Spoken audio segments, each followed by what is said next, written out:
All right, Lucas Byrd, 2025 NCAA champ. How's that sound? It's awesome. Yeah, I bet. Yeah. Okay, I want to know, like, summer training.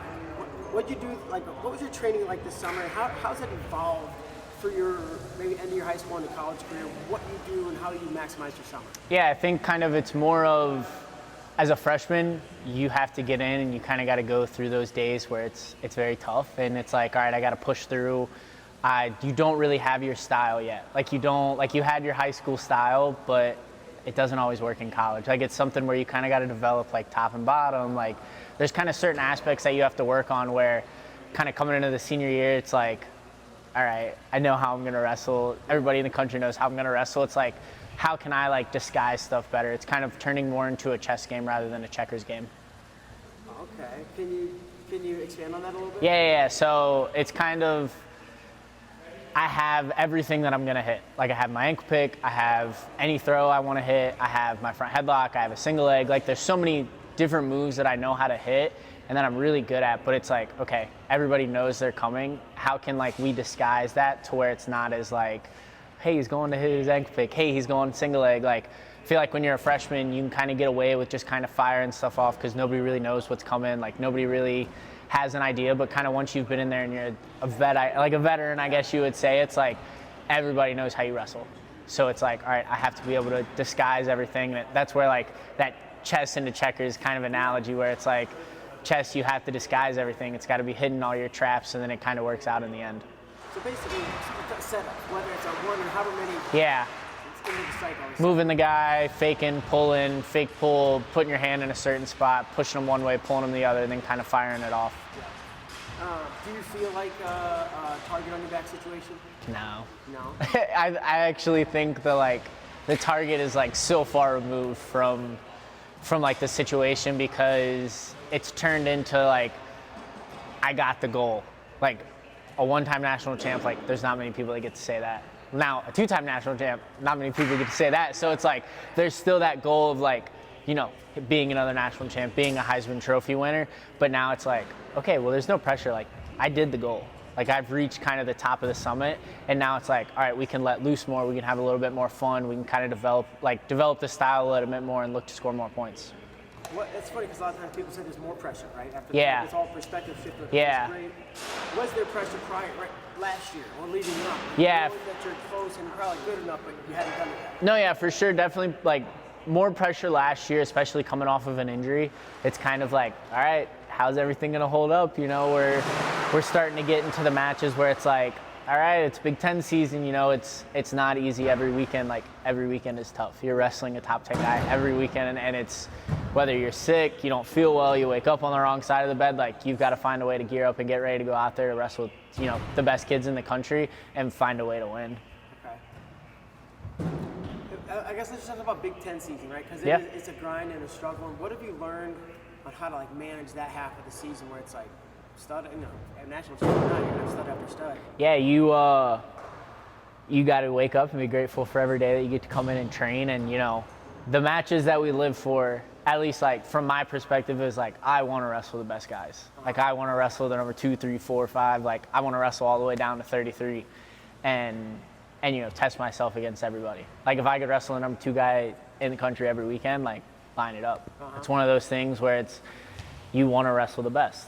So it like makes the most sense to me. It's like, all right, I want to wrestle the best, so let's find the best and let's wrestle. Yeah. Well, I guess a couple different ones. Like one Ryan Crookham from Lehigh is a guy that's done a lot.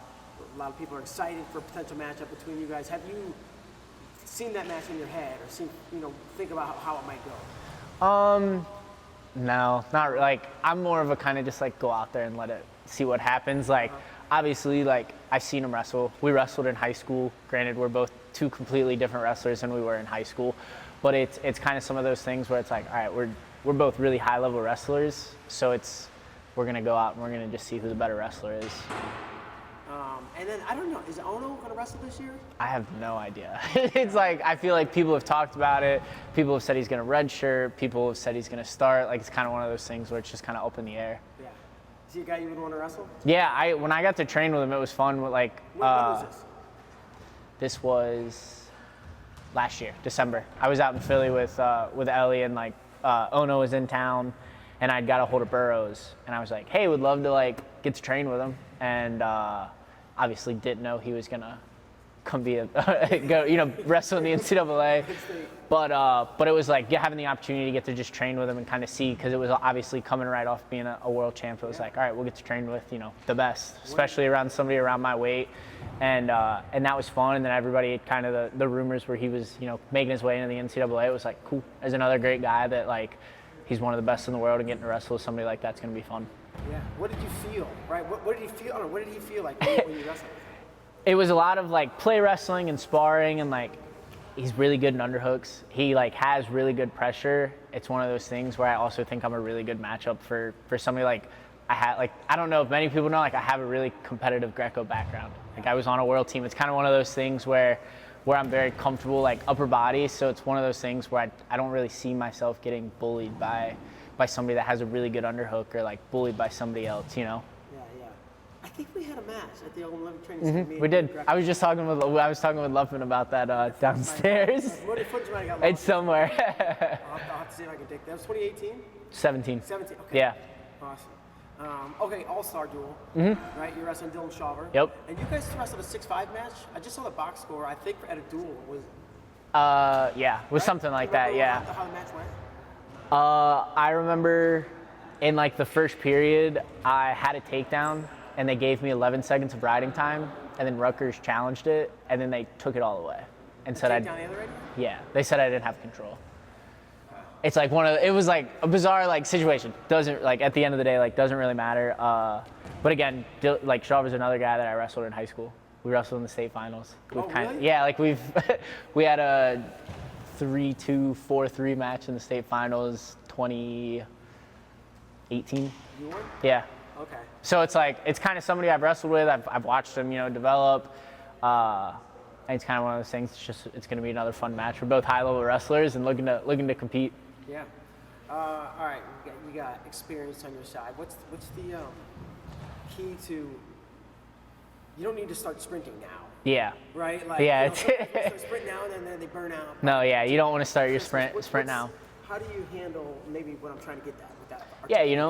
You have to look at where we're at in the season. Like we're 159 days away from March 21st. So it's like, all right, we're 160 days from the national finals. So it's like, all right, we can kind of pace out where we need to be, like kind of, all right, we're 100 days out. How are we looking? Like, how's the body feel? And that's like the biggest thing is how your body feels. Like, yeah, you can be the best wrestler in the country, but if your body's beat the hell and back, sorry, I don't know if I can say it, but like if you're 50 days out and you're taping everything and you're kind of hobbling into the practice room, you're riding the bike, you're not really getting the best out of everything. Like every day isn't about getting better. It's more of like, all right, can I just survive, today's practice? Like you started your sprint way too early. It's kind of one of those things where you and your coaches have to be able to manage like, all right, if I'm a young guy, I can probably push myself a little more. Like my 18, 19-year-old body recovered so much faster than I do now that I'm 25. Like it's kind of one of those things where it's like, all right, we got to take things a little slower. We have to do things that are gonna, make me a better wrestler. I've already put in all the work of like, I did the extra sprints. I've been through all the punishment hard workouts. Like I've proven myself that I can do all of that stuff. It's like, all right, now let's just get better at, wrestling. Yeah, 'cause like, I'm sure people get caught up in the trap of, I'm not working hard now. Yeah. Man, it's September or it's October. It's a long year. like, and kind of me. Have you ever done that? We've got her. Yeah, and Jeremy's kind of my guy that it's like, it doesn't matter. Like as long as you get enough matches to get into the Big Ten tournament, and you that's where it matters. Like you could wrestle all year, and you take some losses. Say you take 4 or 5 losses. It's like, all right, you're still in the Big Ten tournament. You're going to be a seed. You're wrestling in the Big Ten tournament, and it's like, all right, well this is where it matters. You go win the Big Ten title, you're a top 3 seed. Like it's kind of one of those things where it's like everything should just be a learning experience. Like it's like, all right, how can I get better? Like, and that was like January last year when I had lost to Ayala. That was like a big turning point for me. Like it was like, hey, we need to like learn some new things. We need to develop myself and my style a little bit better, and kind of just let it roll from there. I like that you said that, and it's not that I got to work harder. Yeah, because it wasn't you said did all the hard work. Yeah. it's not like I haven't done everything. Like I've done all the hard stuff. Like I've done the hard bike work. Like you've done it all. You've done all the hard work. Now it's like, all right, we have to get better. Like how can we, develop more as a wrestler? For sure. Talk to me, confidence going into the Big Tens last year for you versus confidence going to NCAA. Similar or different? Pretty similar, honestly. Like it's Jeremy. Jeremy's kind of that guy where it's like, hey, like you got 1,000 different ways to score on people. Just go out there and like look to score points and like look to have some fun. It's one of those things where it's coming up on like the last year. Like last year was a potential last year for me, and it's like go out there, have fun, like see what happens. Like if you lose, you lose. Like it's one of those things where if you go into matches with like all this pressure and like kind of like feeling that like target on your back, it just adds all outside pressure that like isn't needed. Makes it not fun. Yeah, like it makes it where you kind of drag. You're like, all right, I got to get up. I got to make weight. Like every day before like the weigh-ins of the national tournament, like me and Luff would go get coffee. Yeah. Because my weight was good enough that I could get coffee and food, and we'd walk. It was like our thing. Even like the morning of the finals, like obviously Luff wasn't wrestling on that Saturday, but he was like, hey, you still want to go get coffee tomorrow? I was like, yeah. Like we have a little routine that we're gonna like keep up, and I'm a very like pretty superstitious person. So we got coffee, got food, got to the venue, and like went from there. Did it work? Yeah. Okay, awesome. I'd be remiss if I didn't bring up Daniel Cormier. Yeah. Scream about your girlfriend. Yeah. And I know we talked before like a podcast and stuff. You told me some cool things, how she kind of not slapped you in the face, but kind of basically, yeah. So she's good for you, but maybe just how'd you guys meet? It is a funny visual. Yeah. Obviously. How'd you guys meet, and just tell me a little bit about you guys. We met at a bar. I was sitting on like a high top table to have a better height advantage over everybody else, and she had saw me, came up to me. We like very like platonic friendship to start out, and then it kind of like over COVID, I like grew feelings, and we kind of grew from there. It was one of those things where I was like, hey, I like you, and I told her best friend, and her best friend told her, and it was kind of like one of those situations, and it was kind of once we decided to kind of make it a thing, we made it a thing, and we're just kind of running with it and having fun with it. Yeah, it's like a TikTok sensation. I'm kind of old. No, yeah. It's we've got like our TikTok following has grown like a bunch. It's obviously that like height superstition where guys feel like they need to be taller, or girls feel like they can't be taller. Like it's one of those things where like me and Ellie, obviously break that superstition. It's kind of something where it's like when people reach out and they're like, hey, my boyfriend's shorter than me, it's like, that's great. Like, that's awesome. Yeah. It's cool to like see her. Like me and Ellie will be in public and like, she'll be like, you see that couple? And I like look over, I'll be like, hey, he's shorter than like his wife. Like, kings, right? yeah. So it's like one of those things where like you see it and you're like, oh, like that's cool. Like it's something where like, it's cool to kind of see the superstition like kind of change every day. Yeah. You guys like ever arm wrestle? Me and Ellie? Yeah, she beats me. I won't lie, she does. For real? Yeah, Ellie, she's like. She's a volleyball player, right? Yeah. Well, former volleyball, but yeah, she's strong. Like it's like one of those things where like I hate losing, and there's just some things that she's just stronger than me at, and I like have no shame in saying it. That's great. But yeah, we've arm wrestled like a few times, and she's beaten me. I've beaten her, and then like she's beaten me. She's beaten me more times than I've beaten her. I'll say that. She gonna like carry you over the threshold?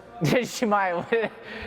She's awesome. She's my biggest supporter, and obviously with the TikToks and everything, we're just trying to have as much fun as possible and enjoying life with each other. And I appreciate that. I feel like as time goes on, wrestlers do a better job of just keeping it light. Yeah. They just bite their lip and be pissed off all the time. No, yeah, she's one where she knows how to, hey, you need to quit being. I think we used a different word the last time we talked.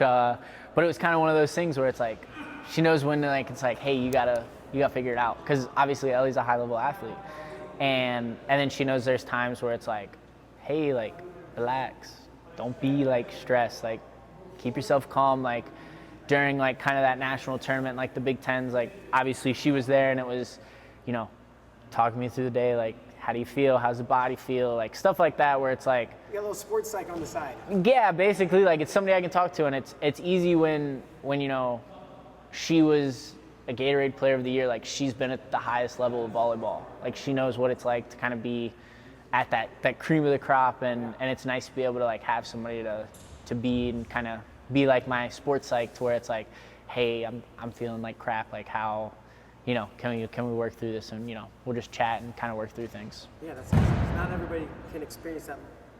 You're on the same wavelength. Which is Yeah. Last thing I want to talk about is national duels. Just the concept of having national duels and your thoughts on that. Yeah, I think it's awesome. I'm really looking forward to kind of getting to go out there and compete. It's one of those things where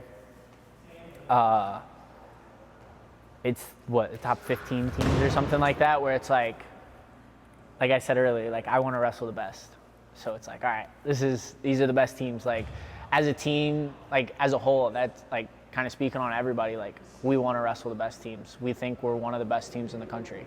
So it's one of those things where it's like, this is the perfect opportunity to be able to go out and, like, we have a semi, like, young team. I'd say me and Love for the old guys on the team. Like, we have, like, a younger team. So to be able to, like, see these young guys get to go out there, and it's like, all right, like, we know what you're made of, but it's like, all right, let's see what you're made of when it comes to competition. You know, the bright lights are on. So really looking forward to the opportunity to go out there and compete with the best. Sweet. And I think maybe you saw me ask Left. It's just like, you wrestled in Little Rock first round. Yeah. What's the message for Little Rock, or what do they need to know about Illinois in this first round match? I'm gonna look to come put points on the board. You know, we have a big philosophy here. It's, you know, we don't want to be boring. So, you know, I could see a lot of guys trying to go out, try to score points, and you know, walk away with majors and techs, and you know, hopefully some pins and having some fun out there. Awesome, man. Well, I appreciate the time. Anything else? No, I appreciate you guys. Thank you, fans. Illinois is a team to be on the lookout for. Awesome, man. Thanks so much. Appreciate it.